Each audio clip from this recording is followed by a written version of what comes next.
Question number 3, the real sequence generated by xn is equal to xn minus 1 over 2 plus 1 over xn minus 1। So xn जो है वो xn minus 1 के ऊपर depend कर रहा है। ओके, रिकरेंस रिलेशन है, it means n is greater than और इक्वल टू 1 के लिए। ऑप्शंस आपको कह रहे हैं converges to 2, converges to 2, converges to 2। तीन ऑप्शन बोल रहे हैं कन्वर्ज करता है, चौथा बोल रहे हैं डाइवर्ज करता है। कन्वर्ज करता है अगर एक्स नोट की वैल्यू जीरो के अलावा कोई भी रियल नंबर ले ली जाए। अगर कन्वर्ज करता है रूट टू को एक्स नोट की जो वैल्यू है अंडर रूट 2/3 से बड़ी ली जाए, मतलब पहला जो आपका जो सीक्वेंस बनेगा उसकी पहली टर्म का जो सिलेक्शन है उसकी बात हो रही है यहाँ पे एक्स नोट। ठीक है, यहाँ पर ऑप्शन सी कह रहा है कि -1 से 1 के बीच में कुछ भी ले लो आप, जीरो नहीं होना चाहिए। ठीक है, एक्स नोट की वैल्यू। तो अभी हम देखते हैं कि इस क्वेश्चन को किस तरह से अप्रोच करना है। सबसे पहले तो आप वीडियो को पॉज करेंगे और खुद से ट्राई करेंगे प्लीज। ठीक है, आई होप आपने खुद से ट्राई किया होगा, अगर नहीं किया है तो आप अपना ही इसमें नुकसान कर रहे हैं।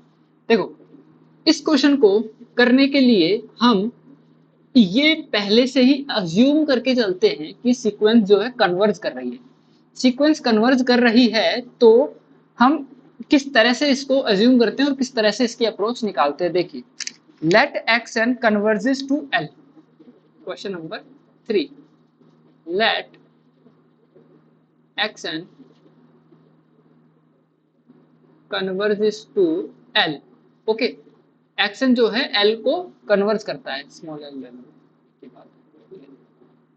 ठीक है, अब then what should be L, L की जो वैल्यू है वो क्या होनी चाहिए।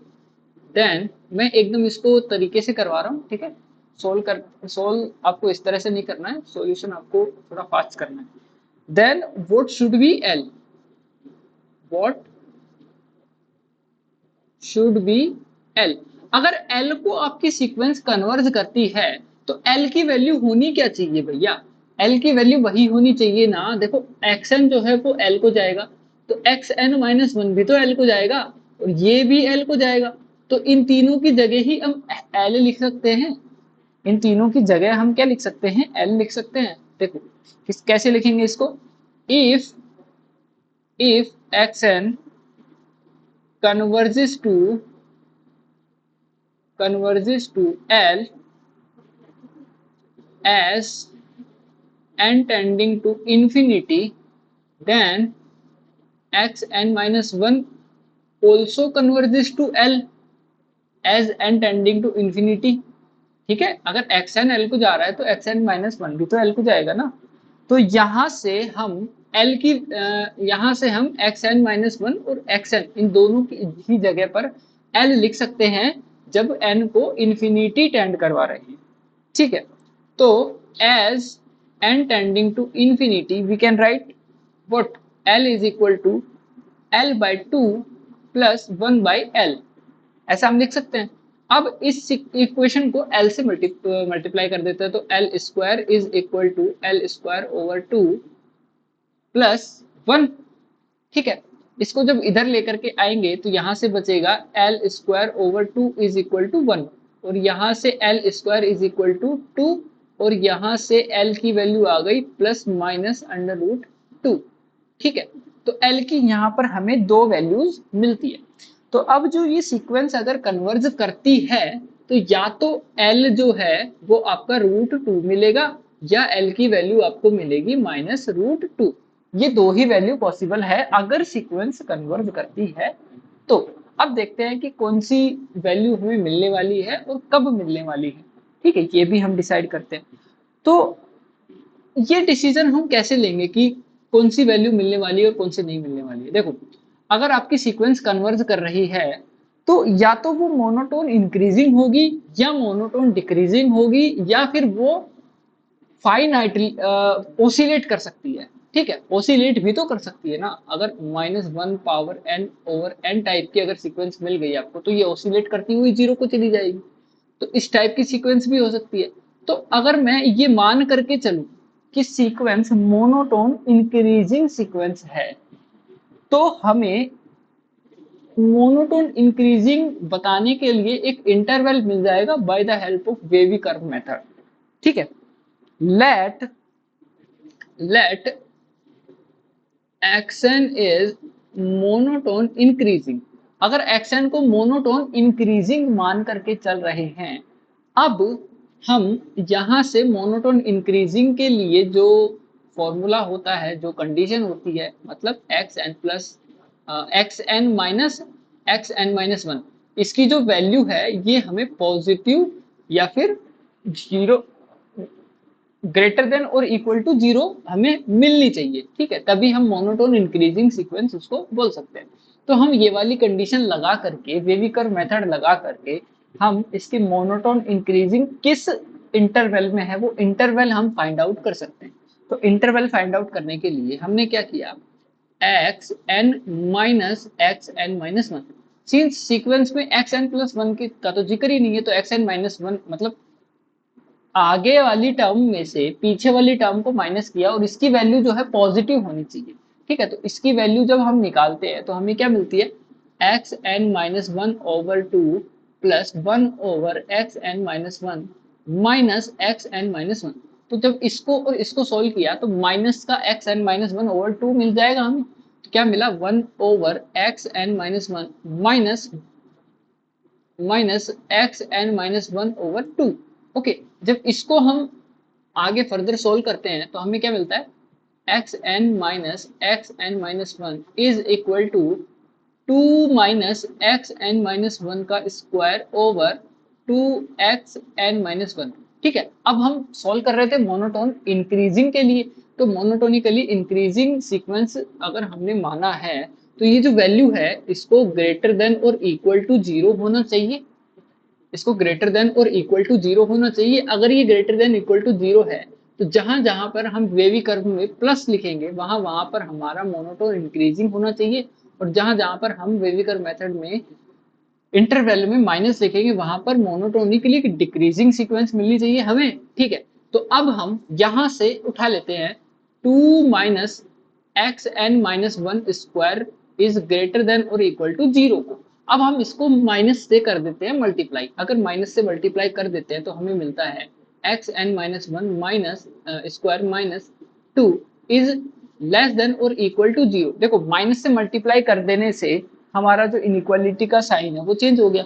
अब इनइक्वालिटी का साइन जब चेंज हो गया तो यहां से हम ये कह सकते हैं ना कि जहां जहां पर प्लस मिलेगा वेवी कर्व मेथड में इंटरवल में, वहां वहां पर हमारी जो सीक्वेंस होगी वो मोनोटोनिकली डिक्रीज कर जाएगी। यहाँ पर इंक्रीज कर रही थी, अब डिक्रीज कर जाएगी क्योंकि साइन को हमने कर दिया है चेंज। अब माइनस जहां पर साइन होगा वहां पर सीक्वेंस जो है मोनोटोनिकली इंक्रीज कर जाएगी। ठीक है, तो इस तरह से हम इसको सोल्व करेंगे, क्योंकि स्टार्टिंग हमने यहाँ से की थी ना, स्टार्टिंग हमने ओरिजिनल तो यही है, यहीं से शुरू करी थी हमने। ठीक है, तो उसके बाद में अब हम क्या करेंगे, अब हम इसको खोल देंगे। ठीक है, जब इसके फैक्टर करते हैं तो x n minus one minus root two and x n minus one minus minus root two. Okay, इस तरह से इसके फैक्टर हो जाएंगे। ओके, एंड लेस देन और इक्वल टू जीरो के लिए हम इसको कर रहे हैं सोल्व। ओके, अब ये देखो प्लस और माइनस का ही इसमें खेल होता है सारा। अभी हम क्या करेंगे, अब हम जो रियल लाइन है, रियल लाइन खींच देंगे, उसके ऊपर एक तरफ लिखेंगे यहाँ पर रूट टू और एक तरफ लिखेंगे यहाँ पर माइनस ऑफ रूट टू, और कहीं पर बीच में कहीं पर आपका जीरो होगा। ठीक है, ये आपकी रियल लाइन है, ये रियल लाइन है। ठीक है, अब देखो जहां जहां यहाँ पे प्लस लिख देते हैं हम राइट हैंड साइड में, और बीच में हम लिख देते हैं माइनस, और इधर लिख देते हैं हम प्लस। क्यों बीच में माइनस क्यों आया, साइन चेंज हो गया। क्यों, क्योंकि देखो रूट टू को जब हमने पार किया तो इसकी पावर भी वन थी, इसकी पावर भी वन है। पावर जब ओड होती है तो साइन चेंज हो जाता है, वेवी कर्व मेथड। ठीक है, मैंने पहले भी काफी बार बताया ये वाला मेथड। ठीक है, तो अब अगर सीक्वेंस माइनस रूट टू से रूट टू के अंदर है तो सीक्वेंस को क्या होना चाहिए, सीक्वेंस को मोनोटोनिकली इंक्रीजिंग होना चाहिए। अगर सीक्वेंस रूट टू के बाद में अगर अपनी पहली टर्म उठाती है तो सीक्वेंस को क्या होना चाहिए, सीक्वेंस को मोनोटोनिकली डिक्रीजिंग होना चाहिए। अगर सीक्वेंस -√2 से छोटी टर्म उठाती है पहली टर्म, तो सीक्वेंस को क्या होना चाहिए, सीक्वेंस को मोनोटोनिकली डिक्रीज कर जाना चाहिए। देखो अगर -√2 से छोटी अगर यहां पर उसने x0 उठा लिया पहली टर्म, तो वो डाइवर्ज कर जाएगी, ठीक है। -√2 से बड़ी अगर उसने कोई भी टर्म उठा ली, जीरो के अलावा, जीरो को छोड़ करके, क्योंकि जीरो पर डिफाइन नहीं है ना, देखो जीरो अगर आप यहां पर रख देते हो, कहाँ गया आपका जो क्वेश्चन था, देखो क्वेश्चन में अगर आप यहाँ पर एक्स नोट एक्स एन की वैल्यू 1 रखते हो तो 1/x0, और x0 की वैल्यू अगर 0 ले लेते हो तो 1/0 डिफाइन नहीं होगा, इसलिए हम जीरो को यहाँ पर अवॉइड करते हुए चल रहे हैं। तो जीरो के अलावा -√2 से बड़ी हर वैल्यू के लिए सीक्वेंस हमेशा ही कन्वर्ज कर जाएगी, और कन्वर्ज किसको करेगी, कन्वर्ज करेगी √2 को। देखो यहां भी आप x0 ले सकते हो, यहां भी आप x0 ले सकते हो, आप नेगेटिव में भी x0 ले सकते हो, पॉजिटिव भी x0 ले सकते हो, बस जीरो को छोड़ करके, और √2 से बड़ा, -√2 से बड़ा और जीरो को छोड़ करके आप कोई भी x0 उठा लो, आपकी सीक्वेंस हमेशा ही √2 को कन्वर्ज कर जाएगी। क्योंकि मान लो आपने यहां पर x0 लिया, पहली टर्म ली, तो वो मोनोटोनिकली डिक्रीजिंग बिहेवियर रखेगी और धीरे धीरे डिक्रीज होती हुई √2 पे कन्वर्ट कर जाएगी। अगर आपने यहाँ पर x0 लिया तो वो मोनोटोनिकली इंक्रीजिंग बिहेवियर रखेगी और जा करके √2 को ही कन्वर्ट कर जाएगी। यहाँ पर आपने कोई लिया x0, तो भी वो जा करके इंक्रीज करती करती करती करती जा करके √2 को ही कन्वर्ट कर जाएगी, ठीक है। अब मैं आपसे एक क्वेश्चन पूछता हूं कि अगर आपने यहाँ पर अपना x0 ले लिया, अगर आपने यहां पर अपना x0 ले लिया, तो क्या कोई वैल्यू जीरो भी तो अटेन कर सकता है ना।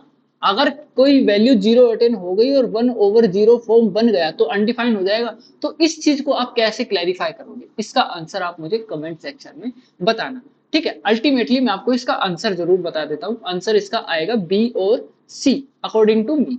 देखो कन्वर्जेस टू √2 फॉर ऑल के लिए तो नहीं है भैया, क्योंकि √2 से हमेशा बड़ा ही होना चाहिए आपका पहला टर्म, ठीक है। कन्वर्जेस टू √2 व्हेनेवर x0 की जो वैल्यू है √2/3 से बड़ी होनी चाहिए, ठीक है, चलेगा ये वाला। -1 से 1 के बीच में चलेगा, जीरो नहीं होना चाहिए, ये भी चलेगा। Diverges for any x0 belonging x0 is not equal to 0। देखो इस एनी का मतलब अगर हम एवरी लेते हैं, पहली बात तो एनी से मतलब है कि किसी भी x0 के लिए जो कि जीरो नहीं है डाइवर्ज कर जाएगा, तो ये ऑप्शन गलत है ना। क्योंकि हम ये देख पा रहे हैं कि डाइवर्ज तभी करेगा जब -√2 से हम छोटा लेते हैं x0 को, तभी ये डाइवर्ज करेगा, अदरवाइज डाइवर्ज नहीं करेगा, अदरवाइज हमेशा ही कन्वर्ज करेगा। तो ऑप्शन ए और ऑप्शन डी गलत हो जाते हैं, ऑप्शन बी और ऑप्शन सी यहाँ पर सही हो जाते हैं अकॉर्डिंग टू मी। अगर आपको इसका और कोई सॉल्यूशन पता है तो आप कमेंट सेक्शन में बता सकते हैं, हो सकता है कि मैंने कोई पॉइंट यहाँ पर मिस कर दिया हो, तो वो पॉइंट आप मुझे कमेंट सेक्शन में बता सकते हैं इसमें, और हम सुधार कर देंगे, ठीक है। मुझे लगता नहीं है कि ऐसा इसमें कुछ पॉइंट मिस हुआ है ना। पूरी एक एक चीज का एनालिसिस हमने यहाँ पर ध्यान से किया है। एक क्वेश्चन मैंने जरूर पूछा है आपसे कि अगर आप x0 की वैल्यू यहाँ पर चूज करते हो तो कोई टर्म जीरो हो गई तो उसको कैसे जस्टिफाई करोगे आप, तो इसका आंसर मुझे आप एक बार कमेंट सेक्शन में बता देना। थैंक यू, अगला क्वेश्चन अगले वीडियो में। Thank you, bye bye.